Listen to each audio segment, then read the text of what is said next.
मां शब्द से इनको बहुत प्यार है। मां से मटन इनको याद रहता है, मां से मछली याद रहती है इनको, मां से मुगल याद रहता है, मां से मुसलमान याद रहता है, लेकिन मां से मोदी को मां से मणिपुर याद नहीं रहता। मान्यवर, 2 साल का वक्त हो गया, मणिपुर जल रहा है। आज पूरे देश में दंगे फसाद की नौबत क्यों आती है? आज पूरे देश में नफरत क्यों फैलाई जाती है?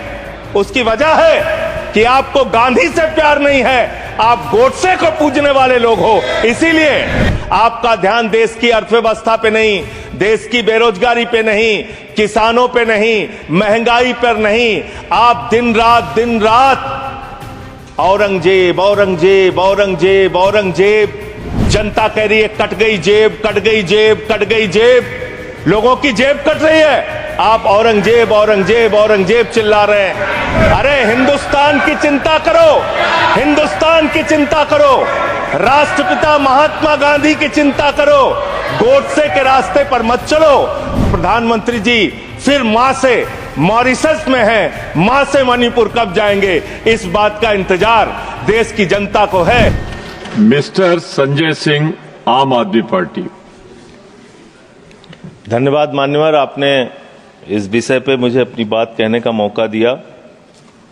मान्यवर, मणिपुर के मुद्दे पर मैंने जब सदन में ये मुद्दा उठाया था, हो सकता है मेरे तरीके से सरकार असहमत रही हो, लेकिन मुझे भारतीय संसदीय इतिहास में सबसे ज्यादा समय तक सस्पेंड करके रखा गया मणिपुर का मुद्दा उठाने के कारण 11 महीने में सस्पेंड रहा, 11 महीने सदन से बाहर रहा। मान्यवर, मणिपुर का बजट ऐसे वक्त में आ रहा है जब देश की अर्थव्यवस्था की हालत पतली है। शेयर मार्केट में 5 महीने के अंदर देश के आम लोगों का 94 लाख करोड़ रुपए डूब गया। मान्यवर, मणिपुर का बजट ऐसे समय में आ रहा है जब बेरोजगारी 50 वर्षों में सबसे ज्यादा बढ़ गई है। मणिपुर का बजट ऐसे वक्त में आ रहा है जब 186 लाख करोड़ रुपए का कर्जा हिंदुस्तान के ऊपर है मोदी सरकार के इस कार्यकाल के अंदर। मणिपुर का बजट ऐसे समय में आ रहा है जब अमीर और गरीब के बीच की खाई इतनी बढ़ गई है जितना 100 साल पहले थी। और मां शब्द से इनको बहुत प्यार है। मां से मटन इनको याद रहता है, मां से मछली याद रहती है इनको, मां से मुगल याद रहता है, मां से मुसलमान याद रहता है, लेकिन मां से मोदी को मां से मणिपुर याद नहीं रहता। मान्यवर, 2 साल का वक्त हो गया, मणिपुर जल रहा है। देश के केंद्रीय मंत्री का घर जलाया गया, राज्य के पीडब्ल्यूडी मंत्री का घर जलाया गया, राज्य के कंज्यूमर अफेयर्स मिनिस्टर का घर जलाया गया, कई विधायकों के घर जलाए गए। लेकिन बावजूद इसके भारत के प्रधानमंत्री को एक दिन का भी वक्त नहीं मिला 2 साल के अंदर कि वो मणिपुर जा सके अपनी संवेदना जताने के लिए, वहां के लोगों के साथ खड़े हो सके। इस बात की उनको फुर्सत नहीं मिली। देश का प्रधानमंत्री देश का अभिभावक होता है मान्यवर, देश का अगुवा होता है। सरकार लोगों की माई बाप होती है, लेकिन राज्य की सरकार मणिपुर को जलाने में लग जाती है और केंद्र की सरकार, जो राज्य सरकार मणिपुर को जला रही थी, उस सरकार की मदद करने में लग जाती है। ऐसे में कैसे बचेगा मणिपुर? कैसे बचेगा मणिपुर? और ये बात मैं पूरी जिम्मेदारी से कह रहा हूं मान्यवर, ये देश राष्ट्रपिता महात्मा गांधी के आदर्शों पर चलेगा, ये देश गौतम बुद्ध के आदर्शों पर चलेगा, ये देश अहिंसा के आदर्शों पर चलेगा। लेकिन मुझे अफसोस है आज पूरे देश में हिंसा क्यों हो रही है, आज पूरे देश में दंगे फसाद की नौबत क्यों आती है, आज पूरे देश में नफरत क्यों फैलाई जाती है? उसकी वजह है कि आपको गांधी से प्यार नहीं है, आप गोडसे को पूजने वाले लोग हो। इसीलिए देश के अंदर माहौल खराब हो रहा है। और ये बात मैं इसलिए कह रहा हूं कि दुनिया के 80 मुल्कों में साबरमती के संत राष्ट्रपिता महात्मा गांधी की मूर्तियां लगी हुई है मान्यवर, दुनिया के 80 देशों में। लेकिन इसी संसद के प्रांगण में राष्ट्रपिता महात्मा गांधी की जो मूर्ति मुख्य स्थान पर लगी थी, उसको आपने कोने में कर दिया, क्योंकि आपको तो गोडसे की पूजा करनी है, आपको तो हिंसा फैलाना है देश में, आपको नफरत फैलाने का काम करना है। और जो ऑडियो की चर्चा टीएमसी की सांसद कर रही थी, शायद वो अपनी बात पूरी नहीं कर पाई। वो बहुत ही गंभीर ऑडियो है मान्यवर, उसकी जांच होनी चाहिए, और उसकी जांच में अगर सत्यता पाई जाती है तो उस चीफ मिनिस्टर के खिलाफ उसको गिरफ्तार करके उसकी कार्रवाई होनी चाहिए, क्योंकि वो बहुत ही गंभीर है। मान्यवर उस ऑडियो की जांच होनी चाहिए। मान्यवर, आप बजट की बात कर रहे हैं, मणिपुर के लिए आपने क्या किया? मान्यवर, राज्य सरकार को, केंद्र सरकार की जो राज्य सरकार को, मैं माननीय सदस्य, आपने जो कुछ भी कहा है उसे ऑथेंटिकेट करिएगा। ये ऑडियो सार्वजनिक है सर, ये ऑडियो सार्वजनिक है, इसको दिखा देंगे सर। आपने ऐसा राज्य जो आज बदहाली में है, जहां पे लगभग 300 लोगों की जान जा चुकी है, 60,000 लोग बेघर हो चुके हैं, उस राज्य में जहां पे 5,000 घर जलाए गए लोगों को, उस राज्य में जहां पर 386 धार्मिक स्थान, जिसमें मंदिर है, चर्च है, मस्जिद है, तमाम धार्मिक स्थानों को जलाने का काम किया गया। आज उस राज्य को मदद देने की बात आती है, जब जो राज्य बाढ़ से प्रभावित रहा, जहां 18,000 लोग बाढ़ से प्रभावित हुए, 24,000 घर बाढ़ में बुरी तरीके से तहस नहस हो गए, 1.88 लाख लोग उस पूरे बाढ़ में उसकी चपेट में आए।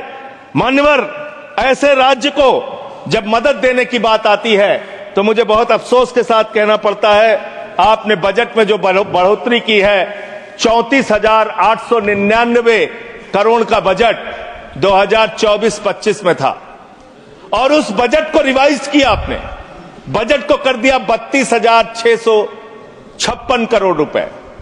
और फिर उसी बजट को जब आप 25-26 में लेके आ रहे हैं तो मात्र 5.5% आपने बढ़ाया, और उसको करके 35,103 करोड़ रुपए का बजट आपने किया। ये आपके मणिपुर के प्रति आपकी धारणा है, आपकी योजना है। आपने सेंट्रल केंद्र सरकार के द्वारा जो स्कीम चलाई जाती है, उसमें आपने मणिपुर के साथ कितना भेदभाव किया है, उसकी एक तस्वीर आपके सामने रखूंगा।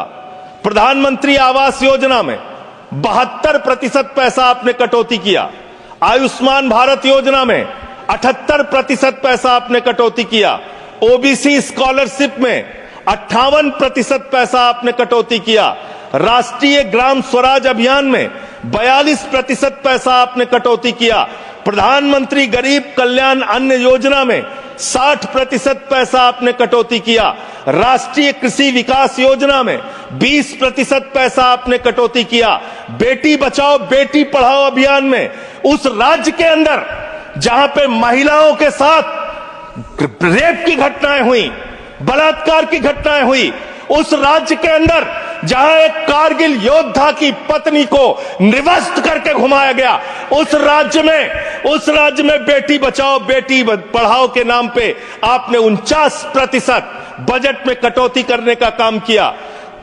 वहां पर आंगनबाड़ी सेंटर्स में 93% बजट में कटौती करने का काम किया। आपने शेल्टर जो वहां पे बनाने थे लोगों के लिए, उसमें 73% बजट में कटौती किया। शक्ति सदन सामर्थ्य योजना में 60% आपने बजट में कटौती किया। साक्षी निवास सामर्थ्य योजना में 81% बजट में कटौती किया। ये आपकी सेंट्रल स्कीम है जो आपने राज्य सरकार के साथ भेदभाव किया और वहां पे कटौती करने का काम किया। क्यों ऐसा कर रहे हो आप? आपने मणिपुर को 2 साल तक जलाया, आप देश भर में नफरत फैलाने का काम करते हैं। आपका ध्यान देश की अर्थव्यवस्था पे नहीं, देश की बेरोजगारी पे नहीं, किसानों पे नहीं, महंगाई पर नहीं। आप दिन रात औरंगजेब औरंगजेब औरंगजेब औरंगजेब, जनता कह रही है कट गई जेब, कट गई जेब, कट गई जेब, लोगों की जेब कट रही है। आप औरंगजेब औरंगजेब औरंगजेब चिल्ला रहे हैं। अरे हिंदुस्तान की चिंता करो, हिंदुस्तान की चिंता करो, राष्ट्रपिता महात्मा गांधी की चिंता करो। गोडसे के रास्ते पर मत चलो, गोडसे के रास्ते से ये देश आगे नहीं बढ़ेगा, गांधी के आदर्शों पर ये देश आगे बढ़ेगा। आपको तो गांधी की मूर्ति से भी परहेज है, आपने उसको भी हटाने का काम किया। मान्यवर, मैं आप लोगों, आपके माध्यम से इस सरकार से पूछना चाहता हूं कि जो मणिपुर में 60,000 लोग आज बेघर हुए हैं, क्या इस बजट में उनका घर बनाने की आपके पास कोई योजना नहीं होनी चाहिए? आज जो मणिपुर के अंदर लोगों के घर जलाए गए हैं, क्या उनका घर बनाने की योजना आपके पास नहीं होनी चाहिए? आपने बजट में कोई प्रावधान उनके लिए नहीं रखा, आपने कोई चिंता मणिपुर के लोगों के लिए नहीं की। दो समुदायों के बीच में अगर झगड़ा हो रहा था तो राज्य के मुख्यमंत्री को, देश के प्रधानमंत्री को उनके बीच सामंजस्य पैदा हो, उनके बीच एकता भाईचारा पैदा हो, इसलिए उस राज्य में शांति की स्थापना के लिए काम करना था, लेकिन आपने वो काम नहीं किया। 2 साल तक सारा विपक्ष चिल्लाता रहा मणिपुर के मुख्यमंत्री को हटाओ, मणिपुर के मुख्यमंत्री को हटाओ, लेकिन आपने मणिपुर के मुख्यमंत्री को नहीं हटाया। आप राष्ट्रपति शासन तब लगा रहे हैं जब वो ऑडियो बाहर आता है, जब उस ऑडियो का संज्ञान लिया जाता है, जब ये चर्चा होने लगती है कि अगर इस ऑडियो की असलियत खुल गई तो न सिर्फ राज्य सरकार के मुख्यमंत्री की बल्कि केंद्र के बड़े बड़े नेताओं की भी कलई देश के सामने खुल जाएगी। इसलिए मान्यवर, मैं आपके माध्यम से इतना ही इस सरकार से कहना चाहता हूं कि आप कृपा करके इस देश का माहौल खराब करने की कोशिश मत कीजिए, मणिपुर की चिंता कीजिए, मणिपुर में कैसे लोकतंत्र की बहाली हो इस बात की चिंता कीजिए। आपने राष्ट्रपति शासन लगा दिया, यह बहुत दुर्भाग्यपूर्ण है मान्यवर कि मणिपुर का बजट पार्लियामेंट में चर्चा हो रही है, मणिपुर का बजट मणिपुर की विधानसभा में चर्चा होती, मणिपुर के बजट के बारे में योजनाएं मणिपुर की विधानसभा में चर्चा की जाती, लेकिन यह दुर्भाग्यपूर्ण है कि मणिपुर का बजट देश की संसद में हम सब लोगों को चर्चा करनी पड़ रही है। वहां लोकतंत्र की स्थापना के लिए पहल कीजिए, वहां शांति की बहाली के लिए पहल कीजिए, क्योंकि लोकतंत्र अगर खत्म होता है, लोकतंत्र का अगर गला घोटा जाता है मान्यवर, तो तानाशाही आती है, और तानाशाही किसी भी दृष्टि से किसी भी देश के लिए अच्छी नहीं है। अगर तानाशाही आती है तो वहां दंगे होते हैं, फसाद होते हैं, नफरत होती है, दो समुदायों के बीच में झगड़ा होता है, तो लोकतंत्र की बहाली मणिपुर में कैसे होगी? मणिपुर को कैसे अधिक से अधिक आर्थिक सहयोग आपकी तरफ से दिया जा सकता है, इसके बारे में सरकार को चिंता करनी चाहिए। और प्रधानमंत्री जी फिर मां से मॉरिशस में हैं, मां से मणिपुर कब जाएंगे, इस बात का इंतजार देश की जनता को है कि अब आपको कोई वीजा नहीं चाहिए मणिपुर जाने के लिए। आप अमेरिका चले जाते हैं, लंदन चले जाते हैं, आप पूरी दुनिया घूम लेते हैं, आप कतर हो आते हैं, आप दुबई हो आते हैं, कतर के शेखों को गले भी लगाते हैं, जैसे कुंभ के मेले में बिछड़े हुए भाई हैं, इस तरीके से कतर के शेखों को आप गले लगाते हैं। ऐसे ही गले आप मणिपुर के भाइयों को भी लगाइए, मणिपुर के लोगों को भी लगाइए, उनको भी अपना सहारा दीजिए। आप देश के प्रधानमंत्री हैं, देश के अभिभावक हैं, और इस सरकार से मैं अंत में फिर से यही कहूंगा आपके माध्यम से कि मणिपुर की चिंता करो और देश में माहौल खराब करने के काम बंद कर दो। नफरत फैलाने से देश आगे नहीं बढ़ेगा। मोहब्बत की बुनियाद पर हिंदुस्तान आगे बढ़ेगा, नफरत की बुनियाद पर हिंदुस्तान आगे नहीं बढ़ेगा। बहुत बहुत धन्यवाद माननीय। Thank you. Mister Gola Babu Rao.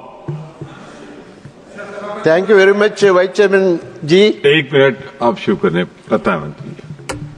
Sir पास करो सर, टाइम आदरणीय संसद महोदय बात करते हुए sir kindly give me some government of India का प्रोसीडिंग के संबंधित गृह मंत्री के ऊपर बेबुनियाद आरोप किया है। मैं आपसे प्रार्थना करता हूं नाम लिया है, बैठ जाए, नाम लिया है, सुनने दें। गृह मंत्री के ऊपर आरोप किया है। मैं आपसे अनुरोध करता हूं, अगर ये आधार उनके पास है तो जरूर सभा के सामने रख सकते हैं, नहीं तो उनको माफी मांगना चाहिए, रिकॉर्ड से निकालना चाहिए। मैं माफी मांगने के लिए डिमांड कर रहा हूं। ये बिल्कुल बेबुनियाद है, ऐसे गलत बात करना, ये संसद के सामने लोगों को गुमराह करने के लिए प्रयास करना बिल्कुल गलत है। मैं आपसे अनुरोध करता हूं, वो रिकॉर्ड जो भी है सभा के सामने रखो, नहीं तो सारी इस देश के जनता के सामने माफी मांगने का डिमांड करता हूं। मान्यवर, मैंने जो बात कही है, मैंने कहा है एक न्यूज वेबसाइट पे एक ऑडियो पड़ी है मुख्यमंत्री की, वो सार्वजनिक है, पब्लिक डोमेन में है, और उसमें कही गई जो वार्ता है उसका जिक्र मैंने किया मान्यवर, और मैंने उसके जांच की मांग की है। वो ऑडियो सही है कि गलत है, उसकी जांच कराई जाए मान्यवर, और अगर वो ऑडियो सही है तो ये बहुत गंभीर है, उस पर कार्रवाई होनी चाहिए। मैंने सीधे आरोप किसी के ऊपर नहीं लगाया। अब बैठ जाए। अच्छा नहीं लगता, अच्छा नहीं लगता। सर